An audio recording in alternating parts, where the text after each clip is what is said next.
everybody to take part. And we've got two very brave gentlemen on the stage, in the forms of Messrs. Lawton and Hensley. Now they have boldly gone where no one has gone before and said, any questions that you've got, been lingering in your mind for years on anything, well, reasonably anything at all. Careful. No skeletons, I'm absolutely certain. Right, who wants to start us off? I have a question for you. Does anybody know who won the Spanish Grand Prix? Oh, why did Schumacher didn't win? Thank you for that information. Right, I wanted to get the thing off to a good start. Now, how did I know that Moshi was going to be first, eh? Hello everybody, my name is Moshe from Israel.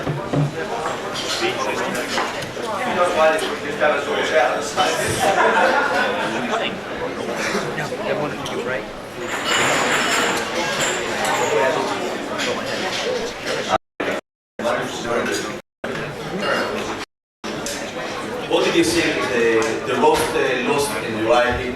I mean, that he lost Gary Kane as bass player, or you know? That's a good question. I think it was really, for me personally, it was loss of Gary, because that was the beginning of the end of the band. Because even though, I've said this before, even though you replace a person, you can't replace the magic combination that there is between people. And so,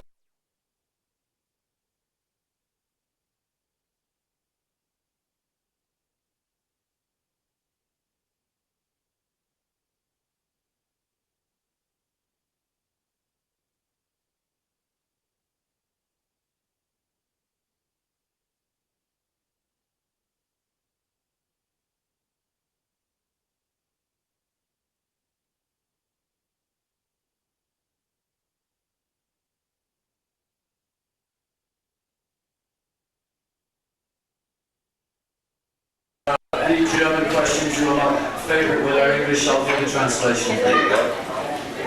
Andrew Weeks from the UK. You stated in a video, one of the early videos, that when Pete Golding was introduced to the band, you were quite happy to play with him. Were you not introduced back into the band when Pete Golding was introduced? No. Simple as that. No, I mean, I never had any contact with the band after I left for about 25 years. Okay, next question. In English or in Deutsch? Could be the early bath today. The red card.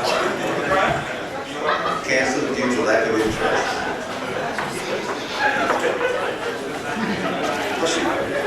I'm David Walters from Huntingdon, England. Ken, I see. Sorry, John. Everybody want to live there.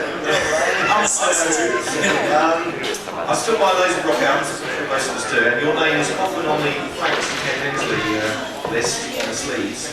Can you just say briefly exactly what you do with some of those music? What have you done that everyone wants to thank you for?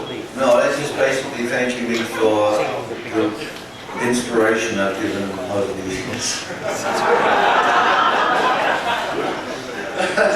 I'm sorry, I couldn't resist. That stems from my involvement with people at developing the artist relations program with St. Louis Music, which basically is like what Nike does with Michael Jordan, we were doing with Ampeg and Craig products. And so I got to know a lot of those people through that, and they chose to put my name in the thanks column. So that's really all it was.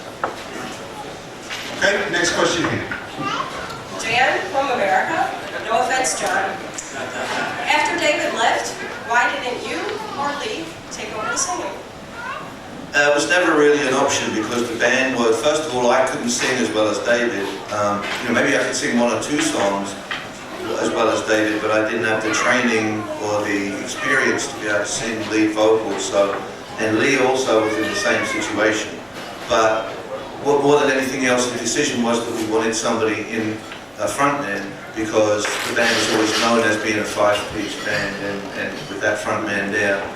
Plus also it would have limited our ability to do harmony, because we would have taken away a harmony voice and assigned it to lead vocal. So it was a simple decision. Okay, thank you. Am I allowed a question? Just one.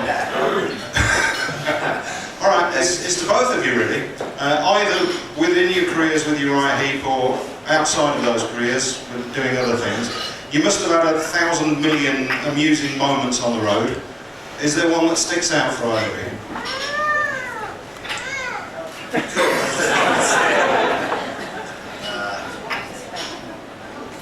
Okay. Alright. Favourite story of all time for me, and it has nothing to do with Heep. Well, there is one funny story to do with Heep, I'll tell you that. I did a tour in '73 with a band from Germany called the Les Humphrey Singers. And stop it. And the guy got the idea that he was gonna, we were playing the Westfalenhalle in Dortmund, which holds 18,000 people. And he sold this place out 3 nights running. And he decided he was gonna do the song Amazing Grace, okay? And one of the girls was gonna sing this song. So he got the brilliant idea he was gonna hire a bagpipe player from the British Army, which he did. He hired a young guy who was a bagpipe player. And the idea was, when we did Amazing Grace, the spotlight, the lights would go dead, the spotlight would go to the back of the hall, and the bagpipe player would come from the back of the hall and play the opening few bars, and then the girl singer would take it over. Unfortunately, we had 4 guys from England who were the brass section. Now, if you're familiar with the brass section, they like to drink. And they like to drink a lot. Yeah. So they decided they would take this bagpipe player out on a drinking run in the afternoon. You're getting there, right? So we hit the stage during the gig, the lights go down, the spot heads for the back of the hall. And there he is, in full kilt, all of it, looking every inch a Scotsman. And he tried to kick that bagpipe up and he was...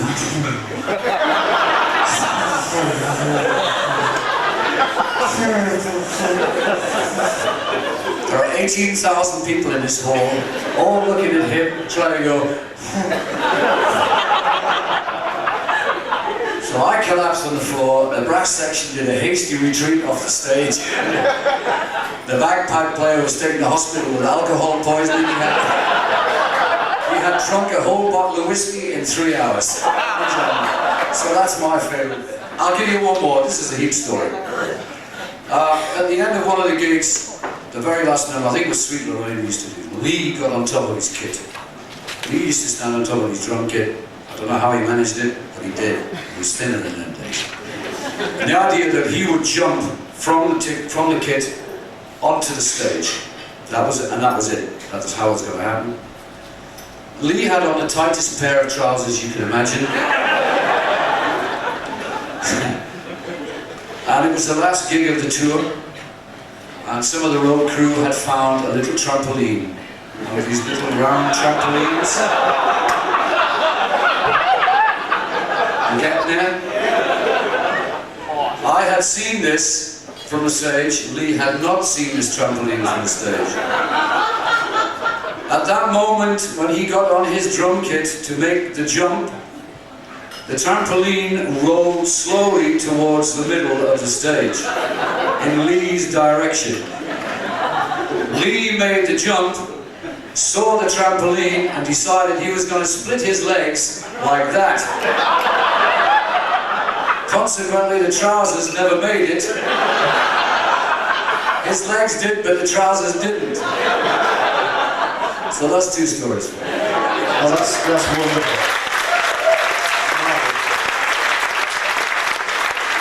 Can you top that? Have you got anything? Where are you? Oh, I'm staying out of the way of the cameras. Well, there you are. People filming. No, I can't. No? No, the funniest thing that ever happened to me was when Lee was making that jump, I probably was asleep. So I don't remember it at all.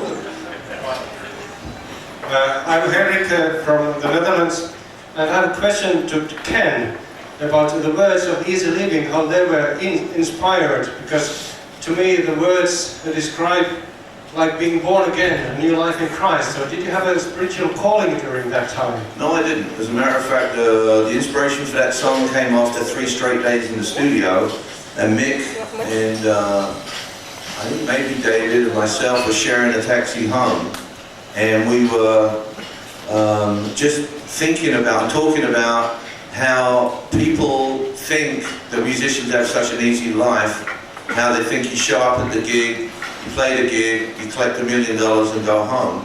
And we were just kind of laughing because we had just spent 3 days straight in the studio. We'd never left the studio. We slept there, we worked there, we did everything. And there was a few of us sharing this taxi. So this conversation talked about how people thought it was an easy life.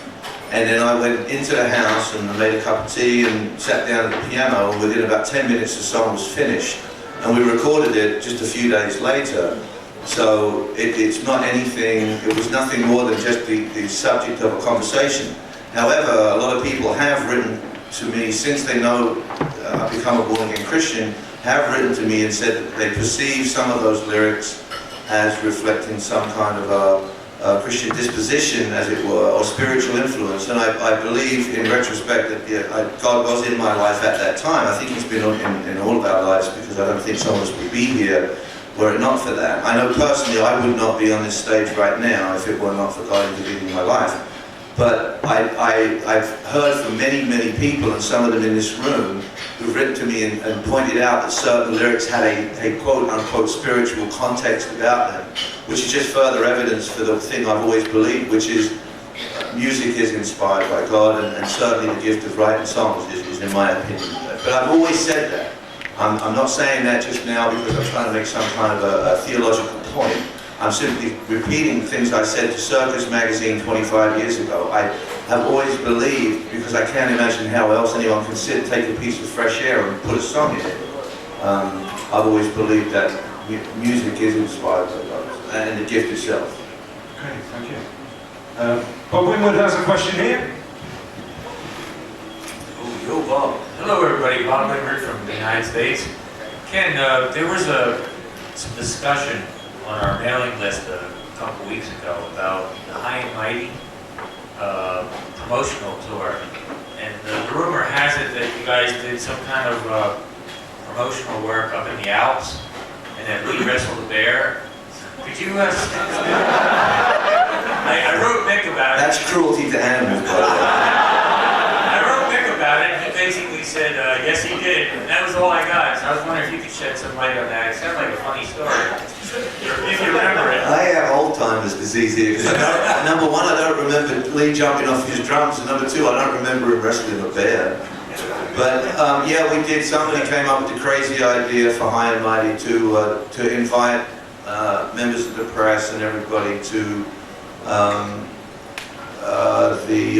somewhere in the Swiss Alps to commemorate the release of this record. And it was a fatal mistake, because we went to this restaurant up in the Alps and they made a special cocktail called the High and Mighty Champagne Cocktail or something, which if you drink champagne at 15 or 20,000 feet, it's quite lethal, and certain people in the band didn't realize that, and by the time we went to come down from the mountain, there was some violence involved there. It was pretty ugly, actually. It was a pretty stupid idea, and it was very ugly in the end, but you know, it was just, as far as the bear is concerned, I had no idea.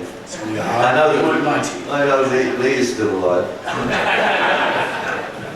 Barely.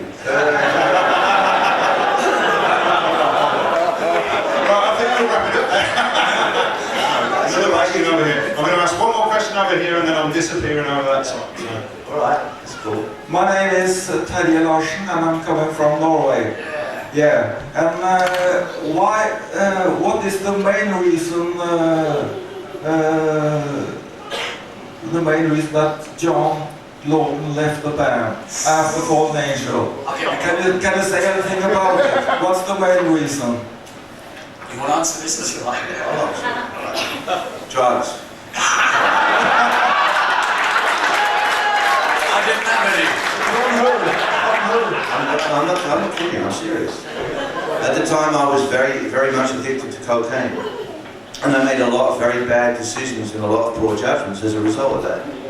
And John and I were not getting along very well, and the reasons for it, on reflection, were not good reasons. They were not substantial reasons. They were not justifiable reasons. They were all ridiculous reasons. It was me being very selfish and very arrogant about everything, and quite frankly, the decision for John and the band to split up and part company was made because I, in an evening of doing a lot of drugs, managed to persuade Mick that that was the best thing for the band. It was a really stupid thing to do, and it was done in a very stupid way. So I'm not kidding. I'm simply saying that I was very heavily under the influence of drugs at the time, and as a result, I made a lot of very bad mistakes.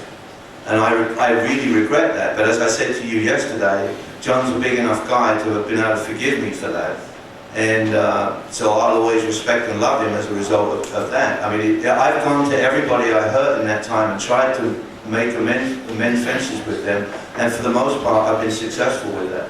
There's only one significant person in my musical career with whom I've not been able to make peace.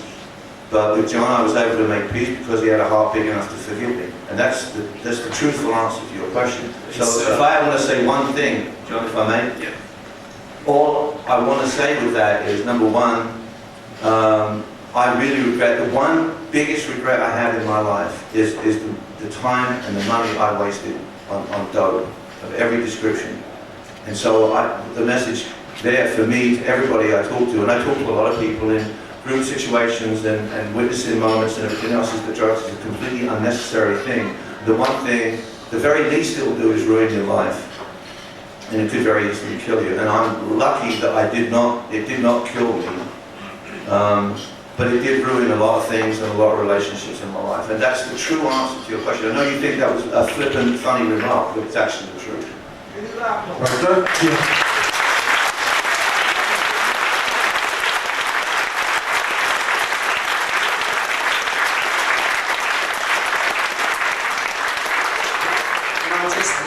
just want to quickly add to that, at the time all this was going on, the music that we were putting together and writing was not, to my mind, and I think to the mind of the rest of the band, was not the kind of music that people associate with Uriah Heep.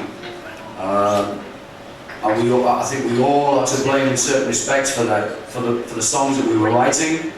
I wrote 2 songs, and one involved an orchestra, which seemed a good idea at the time. In hindsight and retrospect, it seemed a good song, but it wasn't the kind of stuff that Heep and people like yourselves come to associate with Uriah. This thing turned out to be 5 miles or 10 miles, whatever you want to call it. And I think the music had a lot to do with that as well. There was confusion. Apart from what Ken's just said, the musical confusion created that kind of atmosphere as well. If the music had been good and the songs had represented what people wanted to hear, I think the side that Ken's just spoken about would not have taken over everything else. Whose phone is that? It's him. Tell your mother you'll be home in 5 minutes. So if you were calling in a question. You're phoning a friend? We will ask the audience.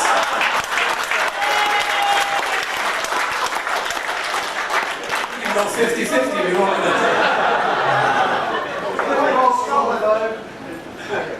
Sorry, shall we hang fire for a few minutes? Awesome. Okay, we will then. Are we there with that now? Yes, we are. Okay. Enrico's got a question for you. Hi, Ken. My name is Enrico. I'm Italian, but I live in London. What's the reason why you left England to move to USA? I mean, what's the most important reason why? Most important reason was after I left the band, I tried for a year to do a solo project. And it's interesting that Danny Ball's here because he was involved very much in my solo project.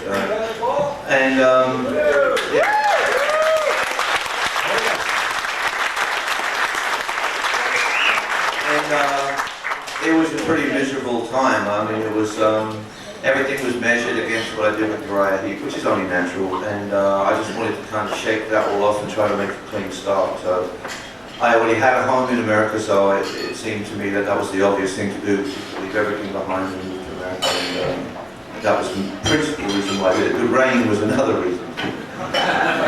Sorry, if I can just make an apology here to Denny. I don't introduce you, Denny Ball, ladies and gentlemen.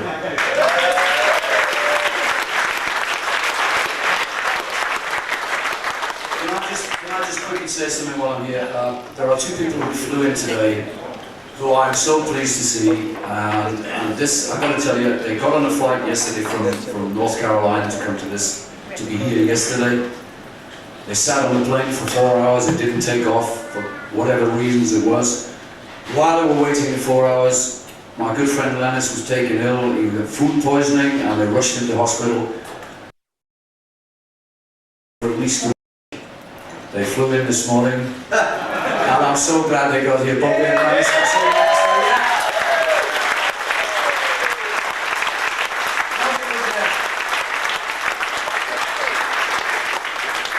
We're going to get some haggis down here, don't You're off the phone then, eh?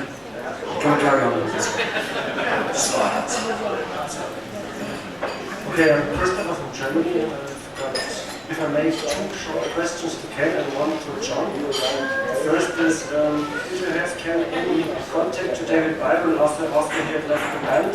And the second is it true that there were auditions with David Coverdale, and after David had left, what were these auditions like? And the question to John is, did you take part at the Eurovision contest with Les Humphries? What was this like? Go on. I'll get me covered. Right, who's going first? Go on, you go first. I'm going to think about that one. It was to try to think up an excuse. Let's see. Was there? Yes, there was an audition with David Coverdale. There was. He came down to rehearsal, to an audition situation, and it was fun, but it didn't work. It was obvious that it wouldn't work. Were you? Oh. It didn't work. It just flat didn't work. I mean, David's a great singer, and it just, but the match wasn't right. Although it would have been better than John Sloman, in my opinion, but that's another story. Hey, I told you, right? So that didn't work. It just flat didn't work. Yes, I did. I had quite a bit of contact with David. After the dust settled, I came over to a thing at the BBC, and David was there, and we met and we talked a little bit and everything else. And then we met once or twice afterwards, but I think when he died, I had not seen him for a good few years, so I did have some contact. You're waiting for this, aren't you? A truthful answer? Yes, I did. Oh dear. There'll be a lot of people bringing their CDs back. I'm telling you, my gun little CD right now. Yes, I cannot tell a lie. I sang with the Les Humphries Singers, or 4 of us did anyway, representing Germany in 1973, the Eurovision Song Contest. We came second last. And last was the Smurfs, was it? They were third from last. Speak to you later. The idea, if you don't know this, I'll tell you very quickly. It was in The Hague in Holland, and the actual band that won the contest was the Brotherhood of Man. Okay? Alright, you remember that? Come on, own up. You watched it, I know you did. They have in the afternoon, they have a general rehearsal or a dress rehearsal where they check everything out, they check the links to all these different countries, that the voting system actually works, so that there's no problems on the night. So in the dress rehearsal in the afternoon, when they go to all the judges, we came second. And we thought, wow, this is good. So Les had already booked a tour of England. No, seriously, the tour was already booked. So when we came second in the dress rehearsal in the afternoon, we thought, well, this is going to be it. We're either going to come in second or first. What they don't tell you is that in the afternoon, the judges, the votes that they give you are not the votes that they're going to give you on the night. Right? So consequently, when the night came round and they ran the votes, we came second last. The tour collapsed. We didn't tour England, and I didn't see Les for about 2 years after that. He did a hasty retreat out of The Hague in his 600 Mercedes, and I didn't see him for 2 years. So that answers your question. No, it doesn't. Not quite. What did you wear?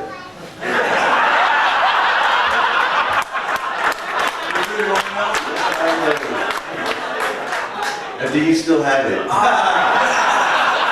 I'm wearing it tonight in the yes, I had a blue shiny suit, which Iris made for me, and I had a little tiny necklace with little diamond studs in it. I you can do better than that.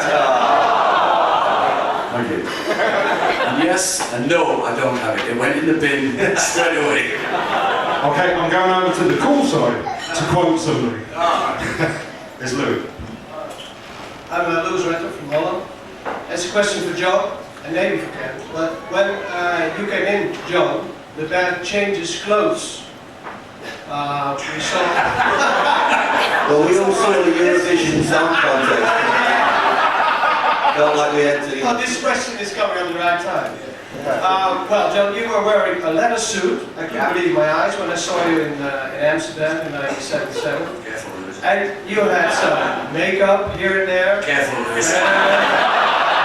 You don't really want to go down this road. Well, I only like to know how come. Tell me. Okay. David Byron, and I mean this sincerely, and I really mean this. It's not. I'm not just saying this because you guys are fans. David Byron was one hell of an act to follow. Agreed? Yeah. And that is not easy. And to move into the shoes of somebody like David was very difficult for me. I wouldn't say vocally, but to present some kind of image of the band which was different to David. The whole idea was just to present myself in a different way than David did. Only for that reason, that I didn't want people to say, and it happens, and it still happens today, and it always happened. Byron, Lawton, whatever you want to call it, it still happens. The idea with the leather was because I felt that that was the way I wanted to portray myself. The eye makeup, steady. I've seen too many Lone Ranger films. No, seriously. The idea of the eye makeup just happened. You just went for it in a big way, we tried it out. The kids left the house. My mother disowned me. No, that's only for that reason. Just for that reason. No other reason. Okay. More questions? Yes. One from Mr. Keeley. I'm Keeley from the UK. Ken, it must have been terribly difficult for you in the band to see like Gary and David literally killing themselves. Was there nothing that the guys in the band could do to help them, or was it just too difficult? Well, actually, with Gary's case, we did get him through heroin one time.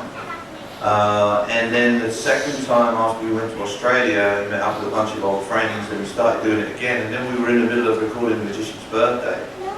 And you know, when you're in the middle of making a record, obviously it's a difficult time anyway. And it just gets to a point where if somebody can't help themselves, there's not much you can do for them. I mean, we probably all run into situations like that where we have friends with difficult situations, personal or physical or whatever they might be. There's only so much you can do for other people. They have to do something for themselves, and Gary just didn't seem to be willing to stop. He was the only person in the band that was involved with heroin. The other issue was that we all had our own personal demons that we were dealing with at the time. Mine was cocaine. In other cases it was alcohol. And you're so preoccupied with keeping yourself alive that you can only devote a little bit of time to helping other people. So I would say that yes, you know, you could shake your head, walk around and say, was there more I could have done? But really, I don't think so. I think Gary was on a collision course with death. In David's case, it was much more difficult because David was the front man. He was the mouthpiece for the band. I mean, the most important person on stage in any given situation is the lead singer, the guy who's out there communicating with the audience and everything else. So when something like that falls apart, you have a lot less sympathy for it because he's not just destroying himself and his own career, but he's destroying everybody else's career too. So it becomes a situation where you get angry with a person in a situation like that, where you can be sympathetic with Gary. It's much more difficult to be sympathetic with a guy who's standing there and single-handedly destroying the entire band's career. And we could have done things, we could have, you know, put the booze away or done something like that, but we just didn't do it. It's hard to look back on, but it's very difficult to help somebody in a situation like that. Hi, Paul Ricard from Guildford. Bloody jury. Despite 30 million plus albums sales worldwide, can either of you tell me why perhaps in England you haven't, or the success, commercial success, has never been quite as much in England? Perhaps Ken might answer that. I can answer it partially. I'm sure John can contribute to the answer, but I think England was never our biggest market. In fact, it was always one of our smallest markets.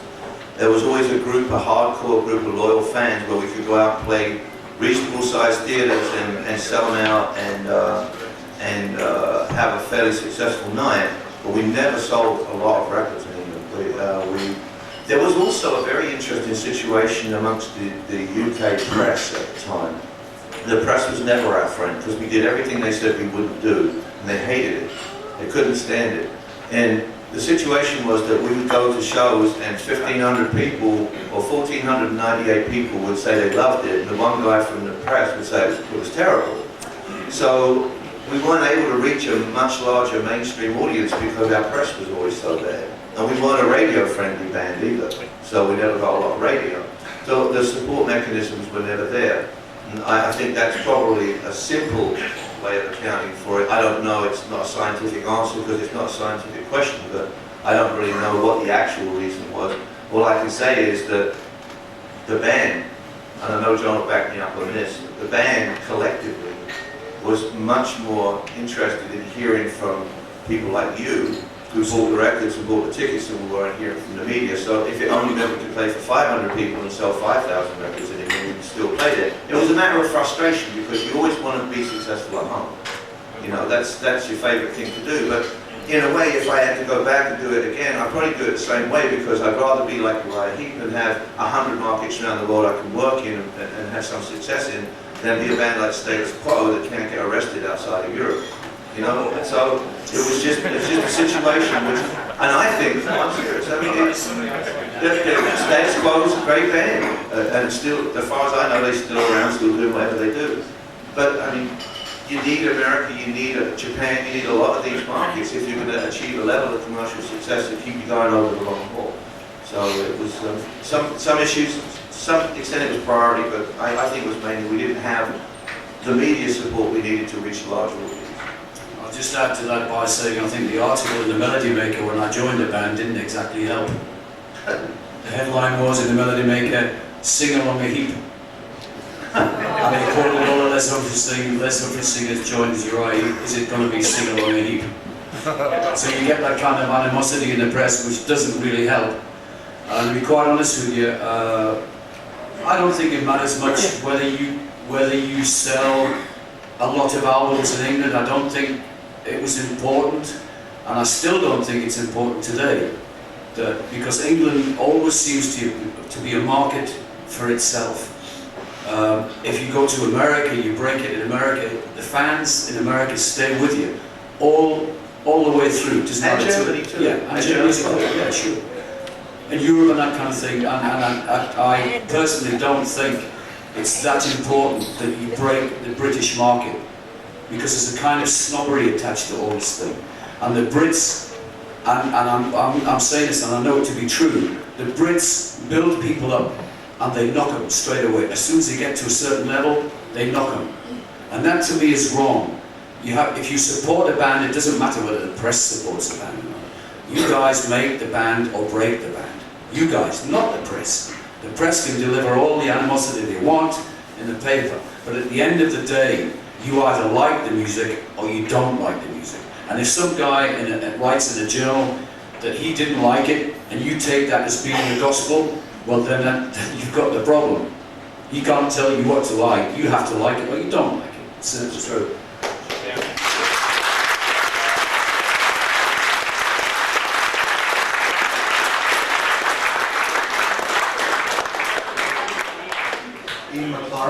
Scotland, now living in England. You're in! Don't be a lumberjack. Who's going to do the translation for this one? Therefore is this sweet. I'd like to ask Ken what he thinks of the material that the current lineup of Uriah Heep have produced over the last 14 or 15 years it's been together. Stinking question. I think that the band makes quite good pop records. I don't think there's any real relationship between the sound of the band and the sound of the band. See, my frame of reference for Uriah Heep is the band pretty much 70 through 76. And I think those are the songs that people go to see the band to hear. So when I listen to a new Uriah Heep album, it's hard because first of all, it's called Uriah Heep, doesn't sound a bit like Uriah Heep to me. But I think the real thing that's missing, I think we still have good players. I mean, Phil's an excellent keyboard player, he's a much better keyboard player than me, technical. I mean, he knows a lot more stuff than I do. The guys still play real well, and I saw them just like I said,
and the most honest way I can answer you, I'm not in any way putting them down, because if I had my wish, it would be that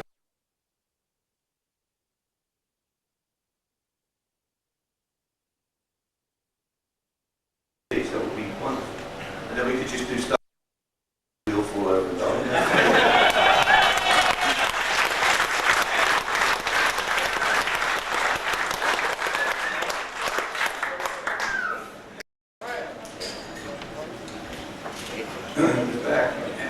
So my name is still Henrik from... After all these years. On the remastered Magician's Birthday album, there is a song from Gary, Crystal Ball, which is a hauntingly beautiful song. First of all, did Gary write more songs? And secondly, are there still many songs unreleased which are still in the archives? No. That's the only one. No, you have to remember, when in the days when we were making records that were on vinyl, there was only like 10 or 11, 8, 9, 10, 11 songs per record, because that was all you could physically put on a record. So that's all that we would bring, usually 11 or 12 songs to the studio to record. And I guess I wrote 80% of the songs, and I collaborated with Gary, but there are no hidden stashes of extra songs because they just weren't there. The other thing to remember is we used to do a record every 9 months. And I mean, I was in the band for 10 years. Thank you very much. I was in the band for 10 years and we did 15 albums in that 10 years. So, you know, we were making lots of records. So we would make a record, go on tour, make a record, go on tour. There really wasn't time to write. And that's where I learned how to write on airplanes, because we pretty much had to do that. So there's no hidden stash of songs, and if there was, I'd love to be able to go burn them, because some of the bonus tracks that I see these days, they were originally left off albums for very good reasons. I have a real problem with some of that, but that's okay. You know, I understand it's important to some people, and that's all right. That's fine. But no, there's no hidden stash. Check the world culture. Alright, this is to Ken, and Mike Podesky from America. On all the albums, the early albums, you always summarize the back.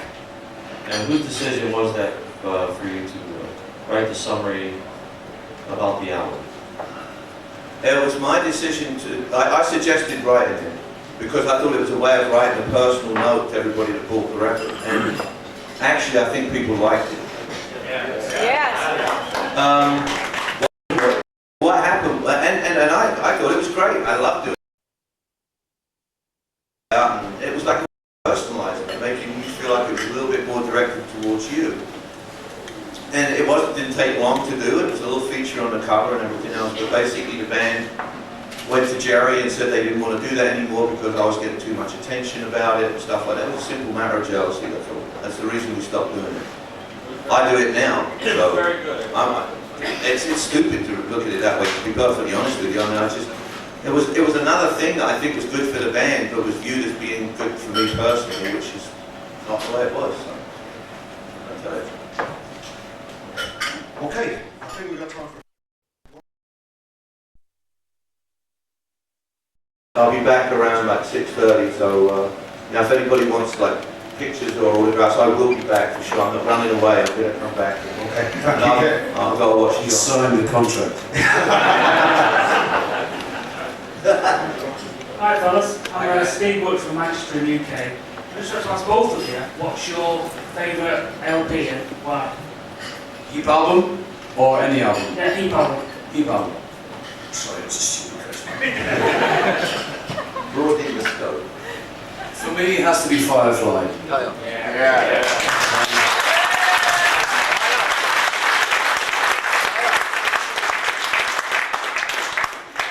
For the principal reason that it was the first album that I sang on with the band, the songs themselves had a particular magic to them, each one, somewhere.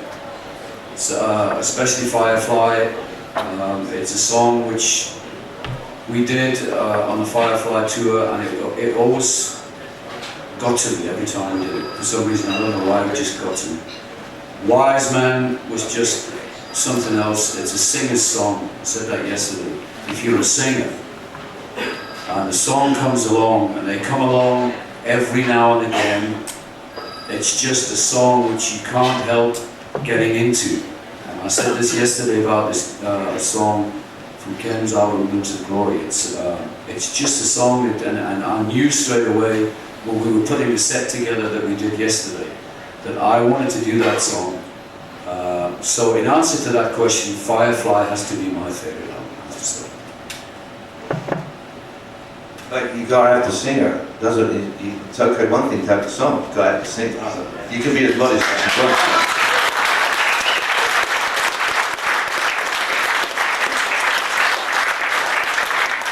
I think my favourite album with John was Innocent Victim.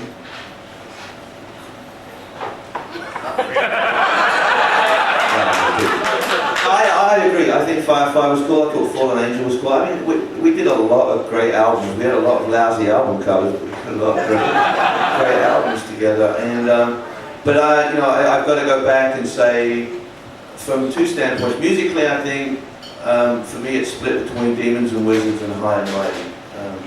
I thought High and Mighty was probably the most fun. It was just like doing a solo album with the band.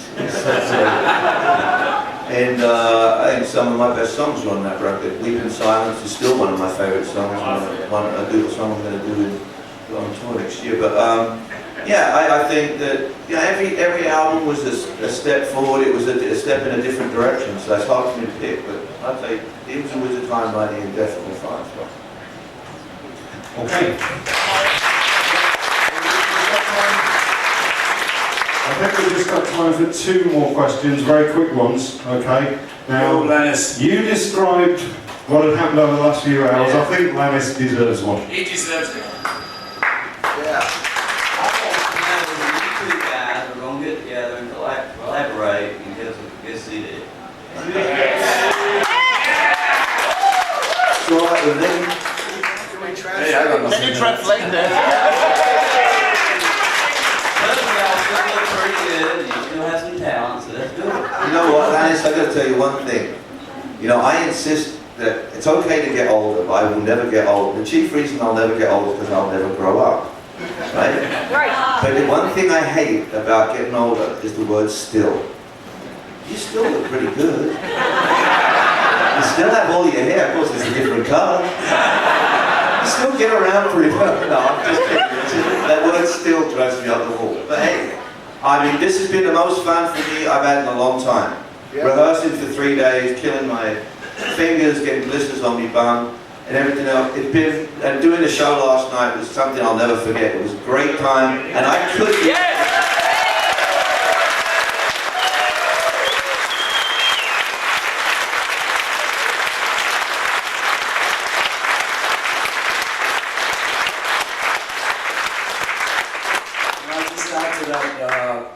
That we had, although we had the 3 days of rehearsals together, I had never met Paul Newton before. That's right. And Paul, he just pulled the whole thing together over the 3 days, and I've got to thank him for that.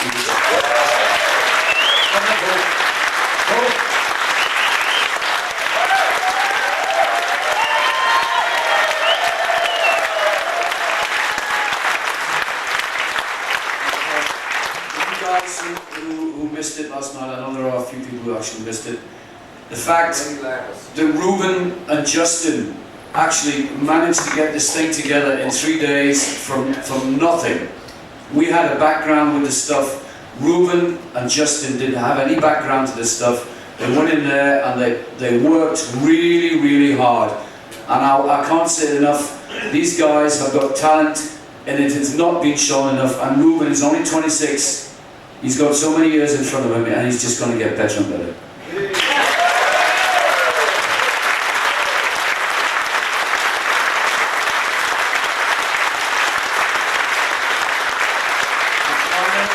know what we should do? We should go out on the road and open for Uriah Heep.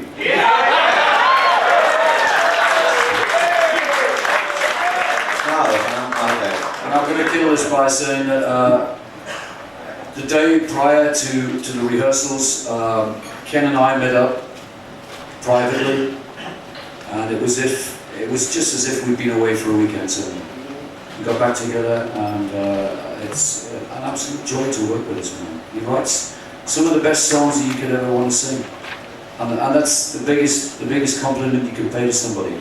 They write songs that you want to sing. If you're a singer, you know what I mean. Yeah. We'll see that.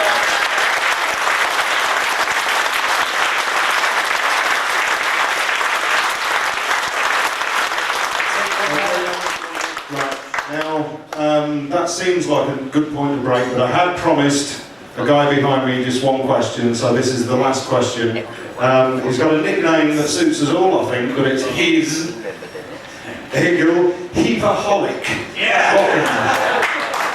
Hi, this is a question for Ken.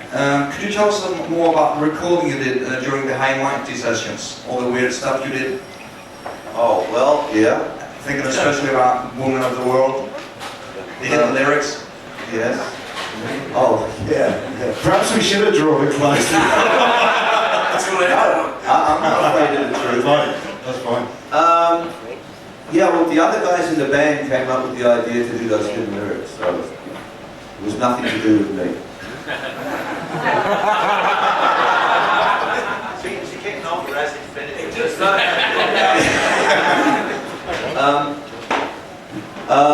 Well, actually, what it was, David decided that the reason why our record sales were going downhill was because of Jerry's producing, which was actually not true, but and so he decided that we should fire Jerry as our producer and that the band should produce the album, which essentially meant that I would do it because nobody else really had any experience of doing that. And also nobody had any songs either.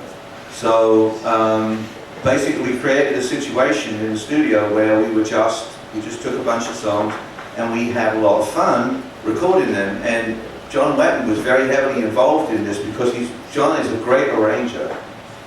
People know him as a bass player or as a singer or whatever, but he's a great arranger. He has great ideas for arrangements. Many of the arrangements on High and Mighty came from John's ideas, but we had the freedom to experiment again. There was no one in the control room saying we need another gypsy, we need another easy living, we need another lady in black, we need this, we need that, which is what the industry is fond of doing. They like to take away your experimentation and make you do things a certain way. So now all of a sudden we had the freedom to do crazy stuff. And we had David singing into the strings of a piano, we had him singing through tom-toms, going into the reverb vault chamber and singing in there, and just, I mean, all kinds of insane things were going on, just because we could. And some of it we used, and some of it we just laughed at and we didn't use. Actually, I have a funny story. I want to finish with a funny story. Remind me about a Christmas party. But, so the deal was that we just decided to do all these. I mean, I played pedal steel at the beginning of Weep in Silence. It sounds like I know what I'm doing. It actually took 4 days to do that intro, because I don't have a clue how to play a pedal steel guitar. We just sat down and I fiddled with it until I got something that sounded right. But we did this because we could. And so it was really just, literally, for me, like making a solo album. I produced it, I wrote all the songs, and just we did all this not-so stuff. Of course, Jerry hated it, that's why the album was buried. It never was promoted, and so on.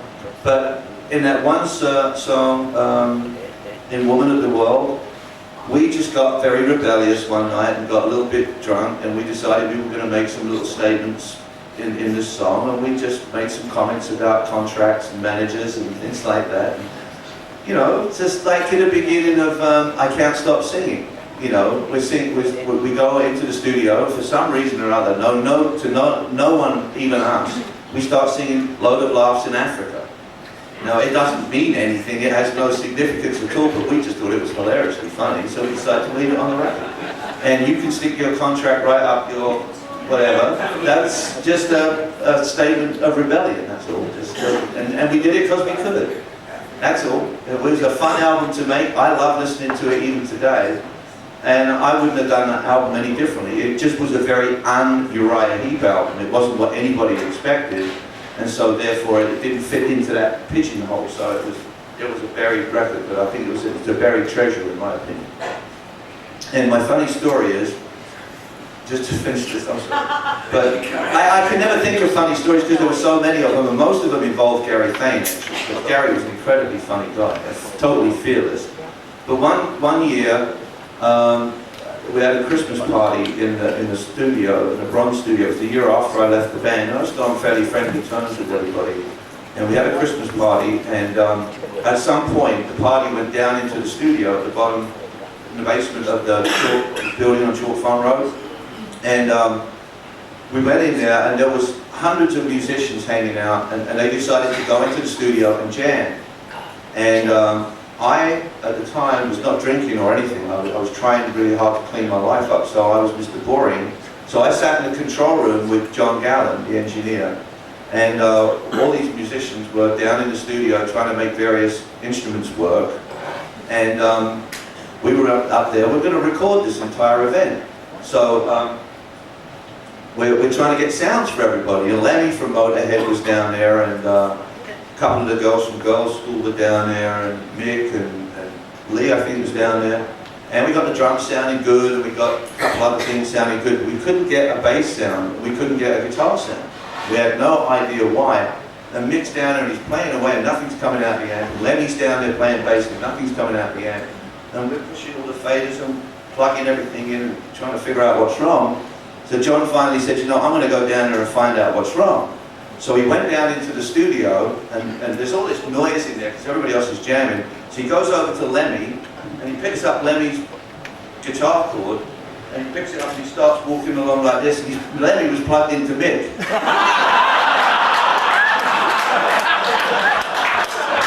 Negro was plugged into an amplifier, plugged into himself. Needless to say, that was a mess, but that's not funny. Oh, what a way to end. Listen,